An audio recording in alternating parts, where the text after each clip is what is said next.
The Dominion had ruled the outer spiral arm of the galaxy for 3,000 years.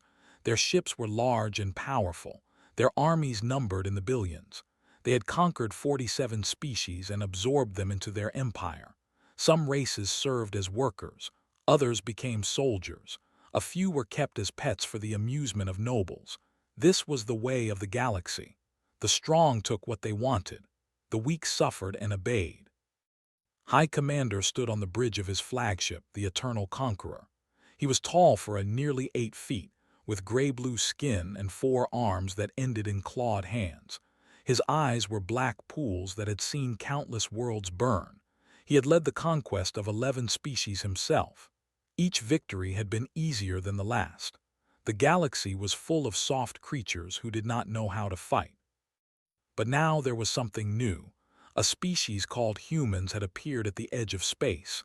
They came from a small blue world in a distant part of the galaxy. They had only been traveling between stars for 200 years. They were young. They were small. They were nothing. Yet they refused to submit. "Show me the human fleet again," commanded.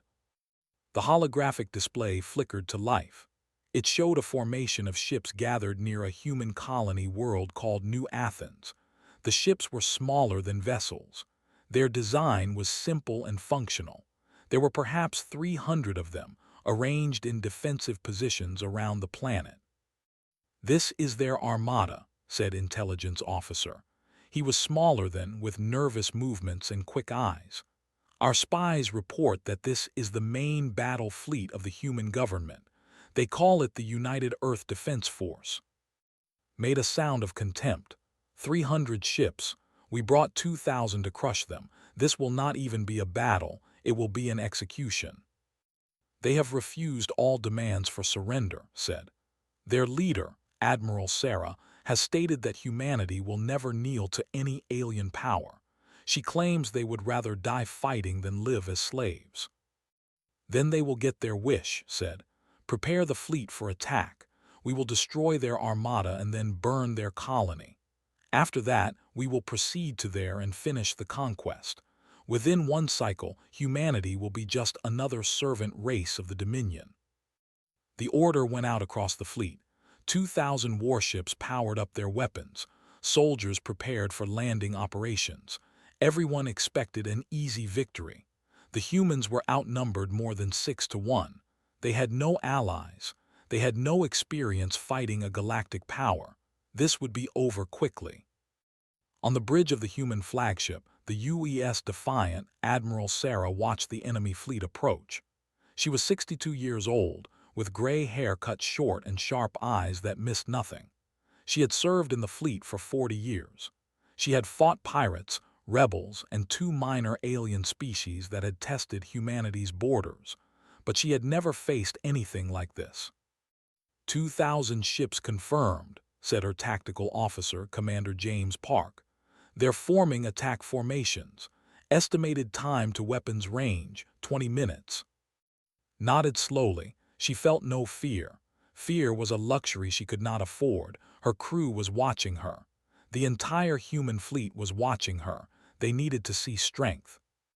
"Have they responded to our final message?" she asked. "No, Admiral. They seem to think there is nothing to discuss." Allowed herself a small smile. Then they are about to learn something important about humanity. She pressed a button on her command chair.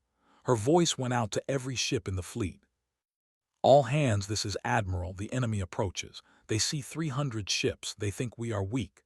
They think we are afraid. They think this will be easy." She paused. "They are wrong. We are the children of Earth. We have been fighting wars since before we came down from the trees. We have faced extinction and survived. We have killed each other by the millions and still we rose. Now we face a new enemy. They want to make us slaves. They want to take our freedom. They want to end everything we are." She stood from her chair and looked around her bridge. Every face was hard with determination. "We will not let them. Today we show the galaxy what humanity can do. Today we fight. And today we make them fear us." The crew cheered. The sound echoed through the ship. In the depths of space, hidden in the shadow of a gas giant 3 light towers away, a message was received. It was a single coded word, Prometheus. Commander read the message on his tactical display. He was aboard the UES flagship of Second Fleet. Around him were another 300 warships, all powered down, all invisible to enemy sensors. "The word is given," he said quietly. "All ships prepare for jump. We have a battle to join." Similar messages reached 8 other locations across the star system. In each place, another fleet waited in the darkness. 3rd Fleet under Admiral, 4th Fleet under Admiral, 5th Fleet under Admiral, and 5 more beyond them. Each fleet numbered 300 ships. Each fleet had been positioned months ago, waiting for this moment. They had seen one Armada. They had not seen the other 9. High Commander did not know about the hidden fleets. His spies had failed to discover them. His assumptions had blinded him. He believed what he wanted to believe, that humans were like all the other species he had conquered, small, weak, divided. He did not know that humanity had spent 2 centuries preparing for this day. He did not know that Earth's nations had united specifically because they saw the coming. He did not know that every shipyard on every human world had been building warships in secret for 50 years. He was about to learn. "Begin the attack," commanded. The fleet surged forward. Their weapons came online. Blue fire lit the void as they opened fire on the human formation. Admiral watched the enemy approach. She saw her ships begin to take hits. Shields flared and failed. A destroyer exploded off her port side. Another lost power and began to drift. "Hold position," she ordered. "Do not break formation, make them commit." They pressed their attack. They saw the human ships suffering. They saw the defensive line beginning to crack. Victory seemed certain. Then space itself seemed to tear open. 9 points of light appeared around the battlefield. From each point, hundreds of ships emerged. They came out of faster-than-light travel with weapons already firing. In seconds, 3,000 new warships surrounded the fleet. On the bridge of the Eternal Conqueror, alarms screamed. Officers shouted in confusion. Displays showed the impossible. The human force had gone from 300 ships to over 3,000 in moments. Stared at the display. His 4 hands gripped the railing until his claws drew blood from his own palms. "Where did they come from?" he demanded. "How is this possible?" No one could answer him. The humans had not brought 1 armada. They had brought 10. And now the real battle would begin. Admiral watched the enemy fleet begin to panic. Ships broke formation as they tried to respond to threats from every direction. The hunters had become the hunted. "All fleets engage," she commanded. "Show them what humanity can do." The human armadas attacked as one. They moved with precision that spoke of years of training and planning. Each fleet knew its role. Each captain knew their target. This was not chaos. This was the execution of a plan that had been decades in the making. Second Fleet struck from above, driving down into the formation like a hammer. Third Fleet swept in from the left flank, cutting off any escape toward the jump point. Fourth Fleet held the right, creating a wall of fire that destroyed any ship trying to flee in that direction. The other fleets filled the gaps, creating a sphere of destruction that enclosed the completely. Commander Park watched the tactical display with wide eyes. "They're trapped. They have nowhere to go." "That's the point," said. "They came here to destroy us. They expected an easy victory over a primitive species. Now they will pay for that arrogance." On the Eternal Conqueror, High Commander struggled to regain control of the battle. He shouted orders that no one seemed to hear. His officers were too busy trying to save their own ships to coordinate a response. "Fall back to defensive positions," he roared. "All ships form up around the flagship." But the human attack was too fast, too coordinated. Before the ships could regroup, human strike groups were among them. Human destroyers raced through the enemy formation, launching torpedoes at point-blank range. Human cruisers pounded the larger vessels with concentrated fire. Human battleships engaged the enemy's capital ships in brutal close-quarters combat. They had never seen anything like it. Their previous conquests had been against species that fought defensively, that tried to protect their worlds and their people. Those species had been easy to overwhelm with superior numbers and firepower. Humans were different. Humans attacked. Humans took risks that seemed insane. Human captains drove their ships into impossible situations and somehow came out victorious. It was as if the entire species had no understanding of the word retreat. A battle cruiser exploded as 3 human destroyers concentrated their fire on its engines. Another lost its shields and was torn apart by a swarm of missiles. A third tried to ram a human carrier, but was destroyed before it could close the distance. In the span of 10 minutes, they lost 200 ships, then 300, then 400. Intelligence officer stared at his displays with something close to horror. "We are losing, Commander. We need to retreat." "Retreat," turned on him with fury in his black eyes. "Do not retreat. We have conquered half the galaxy. We will not be defeated by these primitives." "Commander, look at the numbers," pointed at the display with a trembling hand. "We have lost a quarter of our fleet in minutes. They are not fighting like any species we have encountered. They are not trying to survive. They are trying to destroy us completely." Looked at the battle. He saw his ships burning. He saw human vessels pressing forward despite their own losses.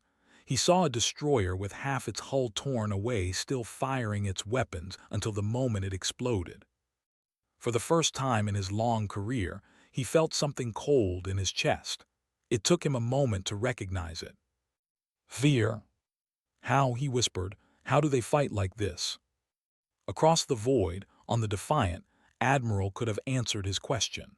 Humans fought like this because they had been practicing for their entire history. They had fought each other in countless wars. They had developed weapons and tactics that would have horrified the peaceful species of the galaxy. They had learned that victory often went not to the strongest, but to the most determined. And humanity was very determined.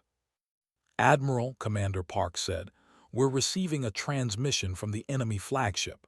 They want to negotiate." Raised an eyebrow. "Now they want to talk. Tell them what I told them before. Surrender unconditionally or be destroyed. There is no middle ground." The message was sent. Minutes passed, the battle continued, more ships died. Finally, a response came. "They say they will never surrender to a lesser species," Park reported. "They say they would rather die." Nodded slowly. "Then we will give them what they want. All fleets focus fire on the enemy flagship. Let's end this." The human armadas adjusted their attack. Ships that had been engaging other targets turned toward the eternal conqueror. The great flagship found itself facing hundreds of enemies at once. Watched them come.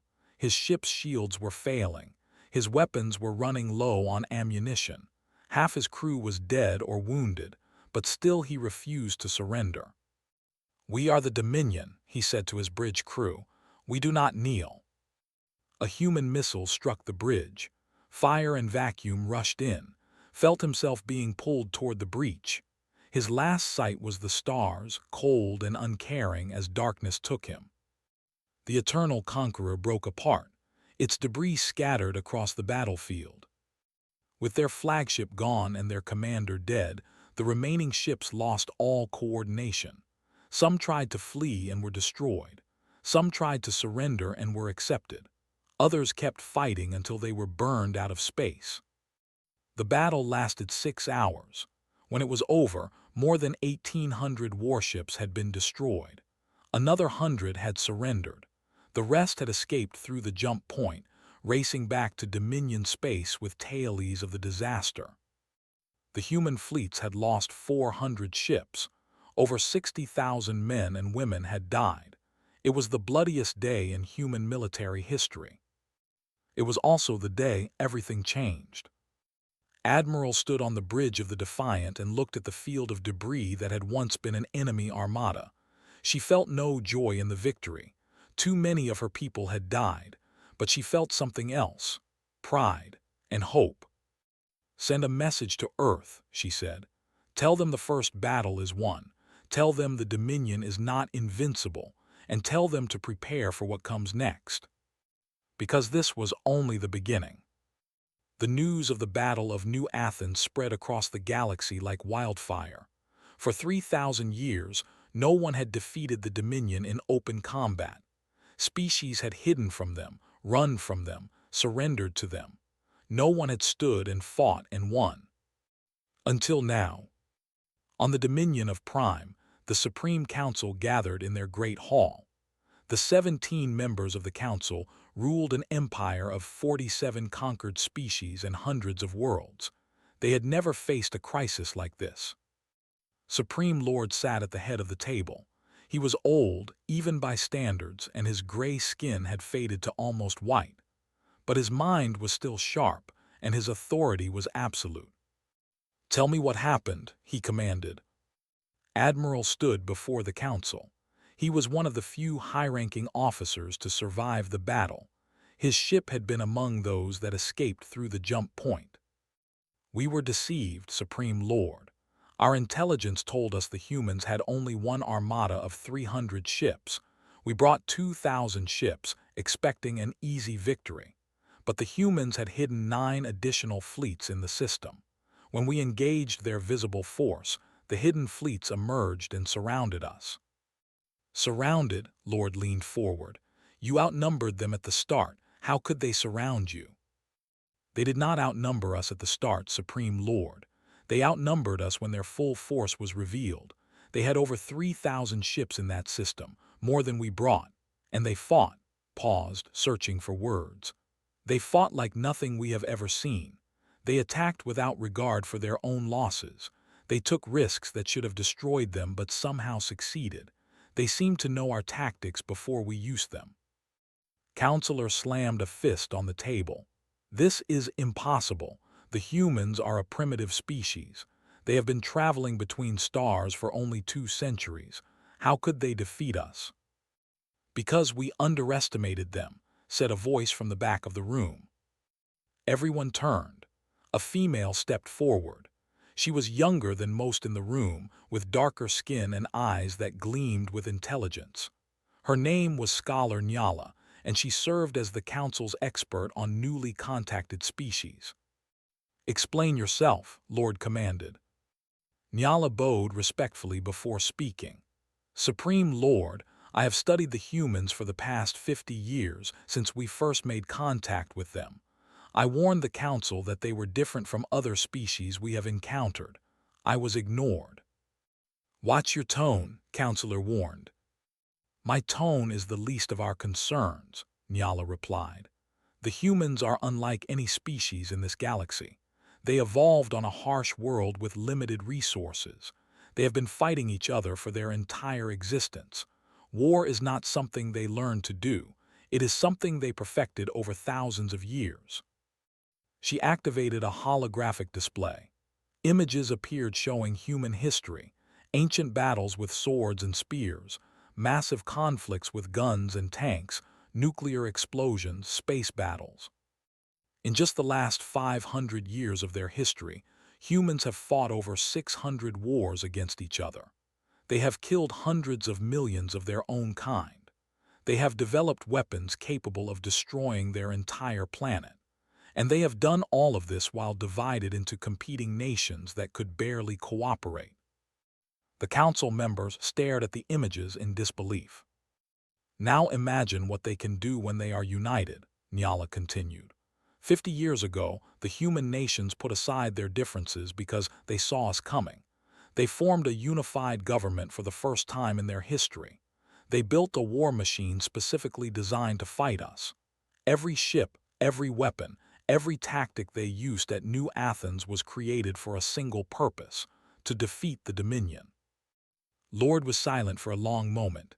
When he spoke, his voice was quiet but firm. "What do you recommend?" "Peace," Nyala said simply. "We should offer them peace, recognize their territory, agree to mutual non-aggression, let them exist as equals." Counselor laughed harshly. Equals. You want us to treat these primitives as equals. The Dominion does not bow to anyone. Then the Dominion will fall, Nyala said. I have run the simulations. If we continue this war, we will lose. The humans will defeat us. Not tomorrow, not next year, but eventually. They are too determined, too adaptable, too willing to sacrifice. We have conquered 47 species because they all fear death more than slavery. The humans do not. They would rather die free than live as our servants. We cannot defeat that kind of enemy through force alone. The council erupted into argument. Some agreed with Nyala. Others demanded that the war continue. For hours they debated while their empire trembled. In the end, Lord made the decision. We will not sue for peace, he declared. To do so would show weakness to all the species we have conquered. There would be rebellions across the Dominion. We must win this war, whatever the cost. He turned to Admiral. You will assemble a new fleet. Take every ship we can spare. I want 10,000 warships ready to attack the human within 1 year. We will crush them with overwhelming force. We will burn their planet and end this threat forever. Bode, it will be done, Supreme Lord. As the council dispersed, Scholar Nyala remained behind. She looked at the holographic display, still showing images of human warfare. You are making a terrible mistake, she said softly, and by the time you realize it, it will be too late. No one heard her. 1 year later, they assembled the largest fleet in their history. 10,000 warships gathered at the border of human space. It was a force that could have conquered any other species a dozen times over. Admiral stood on the bridge of his new flagship, the Eternal Vengeance. He had been given command of this grand armada as both a reward for surviving New Athens and a warning that failure would not be tolerated. Begin the advance, he ordered. Our target is Earth. Nothing stops until the human is burning. The fleet moved forward. They crossed into human space, expecting resistance at every step. They found none. The border stations were empty. The outlying colonies had been evacuated. The humans seemed to have disappeared. Where are they? Demanded. Where are their fleets? No one could answer. They continued their advance, growing more nervous with each passing day. They had expected battle. They had prepared for battle. This silence was worse. On the 20th day, they reached the Sol system. Earth hung before them, a blue and green jewel against the blackness of space. It was the human, the source of the species that had humiliated them. Scan the system, commanded. The results came back quickly. 300 human ships guarded Earth. It was the same force they had seen at New Athens, the original armada that had served as bait. Only 300 ships. Could not believe it. Where are the rest of their fleets? Where are the ships that destroyed us at New Athens? Unknown, Admiral. Our sensors show no other human vessels in the system. Felt a chill run down his spine. This was wrong. This was a trap. It had to be. But what choice did he have? He had been ordered to destroy Earth. The Supreme Council was watching. Failure meant death. All ships advance, he commanded. Destroy everything. The 10,000 warships moved toward Earth. The 300 human ships moved to intercept them. It was a hopeless mismatch, more than 30-1. Admiral stood on the bridge of the Defiant once again. She was a year older, and the weight of command had added new lines to her face.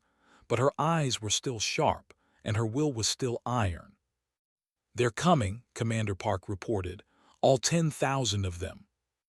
I see them, allowed herself a small smile. They never learn, do they? Admiral, are you sure about this? Our fleet against all of them. Have faith, Commander. The plan is working exactly as intended. On the Eternal Vengeance, Admiral watched the human ships form their defensive line. They were brave, he had to admit. Foolishly brave. 300 ships against 10,000. They would be destroyed in minutes. Open fire, he commanded. The fleet unleashed everything they had. Thousands of weapons fired at once. The space around Earth lit up like a sun. The human ships took hit after hit. Shields failed. Hulls cracked. Ships exploded. In the first minute of battle, 50 human vessels were destroyed. But the humans did not retreat. They fired back. They maneuvered with desperate skill. They made the pay for every ship they destroyed. And then, just like before, space tore open. This time it was not 9 fleets that emerged. It was 19. From every direction, from hiding places throughout the system, and from jump points that they had not even known existed, human ships appeared.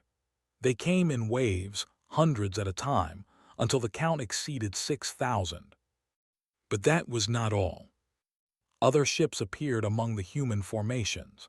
Ships of different designs, different species.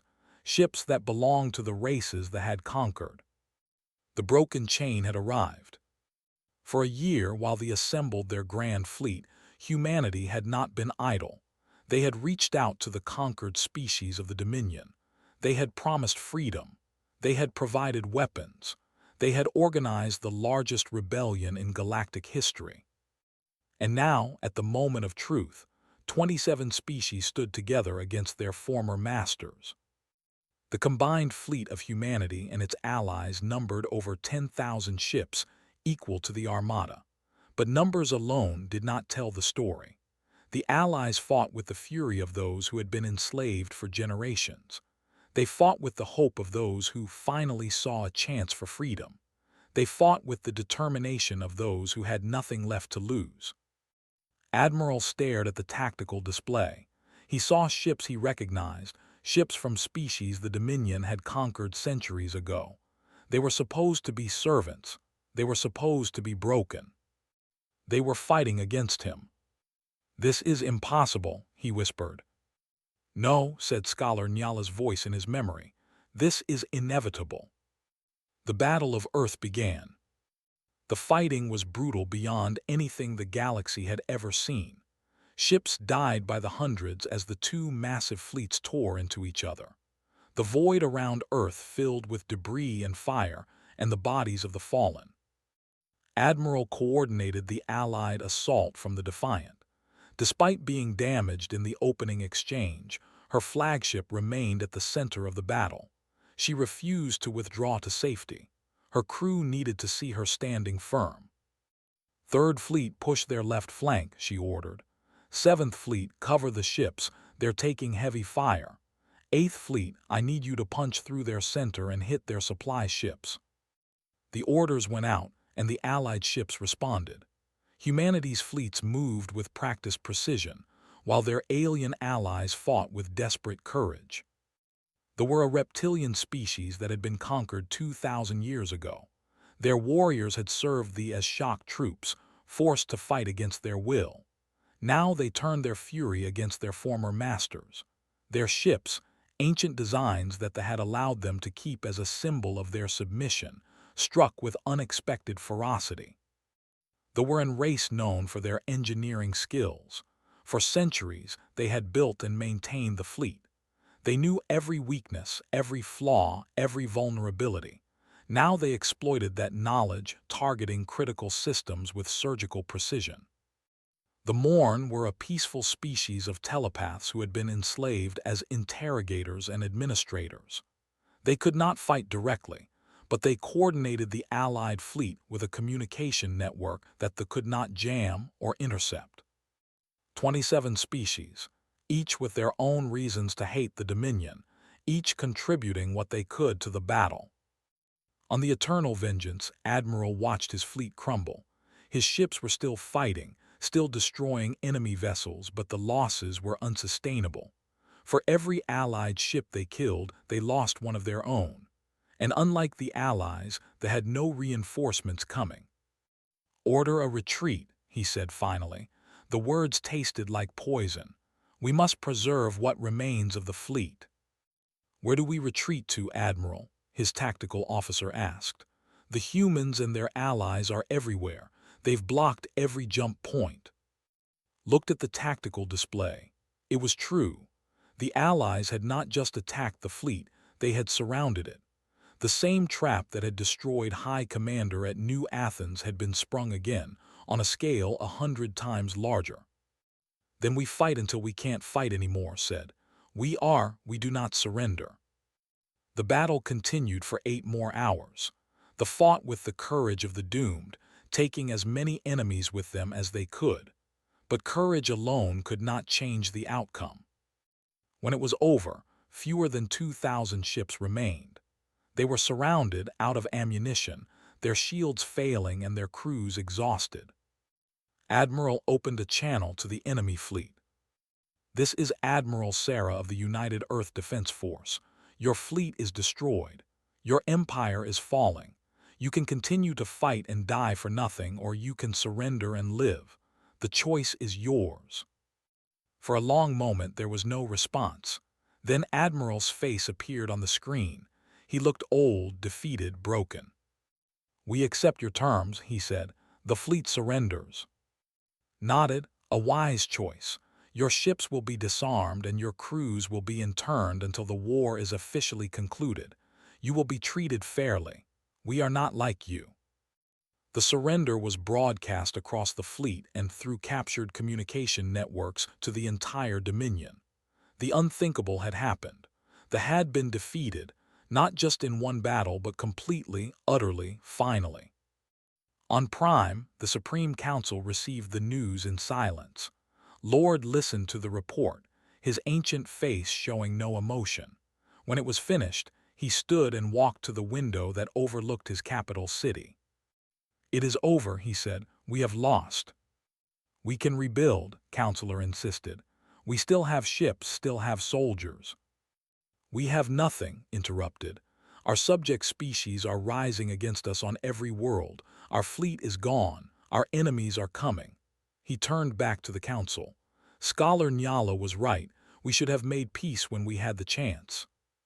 The door to the council chamber opened. Nyala herself walked in, accompanied by armed guards, but the guards were not. They were a mixed group of species, humans and others. "Supreme Lord," Nyala said, "on behalf of the Galactic Alliance, I am here to accept your surrender." Looked at her for a long moment, then slowly he nodded. "The Dominion surrenders," he said.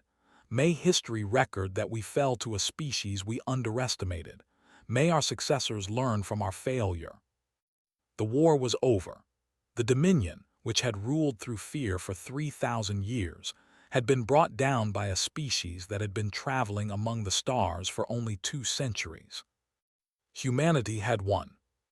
5 years after the Battle of Earth, a monument was built in orbit around the human. It was a massive structure, visible from the planet's surface, inscribed with the names of every human who had died in the war. There were over 2 million names. Admiral Sarah attended the dedication ceremony.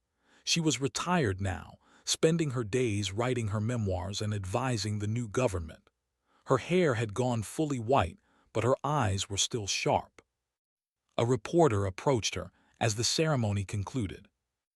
"Admiral, looking back at everything that happened, what would you say was the key to humanity's victory?" Thought about the question for a moment. "The thought they understood war," she said. "They had conquered 47 species. They thought they knew what it meant to fight, but they had never faced an enemy like us. What made us different? We were born from conflict. Our entire history has been one long series of wars. We've killed each other in numbers that would horrify any other species in this galaxy. We've developed weapons and tactics that no peaceful civilization would ever imagine." She smiled slightly. "The thought they were bringing war to us. They didn't realize we were the ones who could teach them what war really meant."